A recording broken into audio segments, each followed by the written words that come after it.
चुनावों में हार जीत के बाद अक्सर मायूसी में आरोप प्रत्यारोप का दौर चलता है, लेकिन बालाघाट शहर से लगी कोसमी पंचायत में मतगणना को लेकर आपत्ति उठाते हुए कोसमी वासियों ने कलेक्ट्रेट तक रैली निकाली और मुख्य निर्वाचन अधिकारी और जिला निर्वाचन अधिकारी के नाम मांग पत्र देकर पुनर्मतगणना किए जाने की बात कही।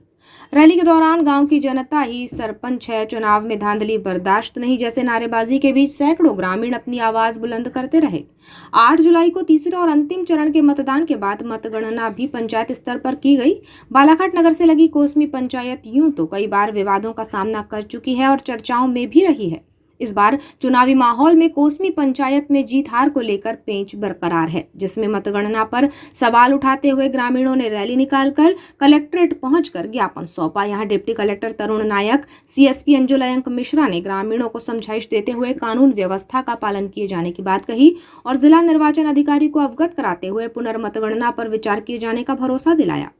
ज्ञापन सौंपने के उपरांत कोसमी सरपंच पद प्रत्याशी ओमकार माहुले ने बताया कि मतगणना स्थल पर अव्यवस्था का माहौल अधिकारियों द्वारा उत्पन्न किया गया। लाइट बंद होने के दौरान जनरेटर तक चालू नहीं किया गया और अंधेरे में मतगणना की गई। उन्होंने बताया कि 18 मतों से उन्हें जीत मिल जाने की बात मतगणना अधिकारियों द्वारा बता दी गई थी, लेकिन थोड़ी देर बाद उन्होंने कह दिया कि वे 6 वोट से चुनाव हार गए हैं। बताया गया कि अधिकारियों से दोबारा गणना किए जाने को कहा गया, लेकिन उन्होंने एक ना सुनी और मतपेटी लेकर चले गए। ज्ञापन में मांग रखी गई है कि कोसमी पंचायत की जनता को मतगणना में धांधली होने की आशंका है, इसलिए पुनर्मतगणना की जाए। संपन्न हुआ और जो मतदान का समय था सुबह 7 से लेकर 3 बजे तक था और 3 बजे के बाद में मतदान बंद होने के बाद में काउंटिंग की प्रक्रिया चालू हुई और काउंटिंग लगभग 12 बजे रात्रि तक चलते रही। परंतु जो कोसमी के जो सभी 13 बूथ है, 13 बूथ में जो अधिकारी बैठे थे उनके द्वारा भारी धांधली की गई वोटों में और गिनती में भी ठीक तरीके से गिनती नहीं की गई और प्रत्याशी यानी मेरे को जो वोट दिया गया था उस वोट को अधिकतर निरस्त कर दिया गया अधिकारी के द्वारा। इस तरीके से वोटों की गिनती में भारी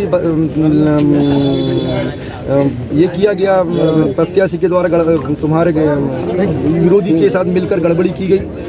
मेरा आज ज्ञापन जिला कलेक्टर को दिया गया है और उसमें मैंने मांग किया हूँ कि जो कल मतदान हुआ उसकी पूरी सभी 13 बूथों की फिर से उसकी गिनती की जाए ताकि सच्चाई जनता के सामने में आनी चाहिए, क्योंकि जनता ने वोट दिया है और जनता को उसका हक अधिकार मिलना चाहिए। डिप्टी कलेक्टर तरुण नायक ने बताया कि जिला निर्वाचन अधिकारी को इससे अवगत कराया जाएगा। पुनर्मतगणना का प्रावधान है जिस पर निर्णय कलेक्टर जिला निर्वाचन अधिकारी ही लेंगे। आज ये जो कोसमी पंचायत से ओमकार माहुले जी और उनके समर्थक गण कलेक्ट्रेट कार्यालय में आए थे, ये चुनाव में मतगणना के दौरान हुई विसंगतियों को बता रहे हैं कि कुछ विसंगतियाँ हुई हैं जिनके संबंध में लेकर उन्होंने ज्ञापन दिया है।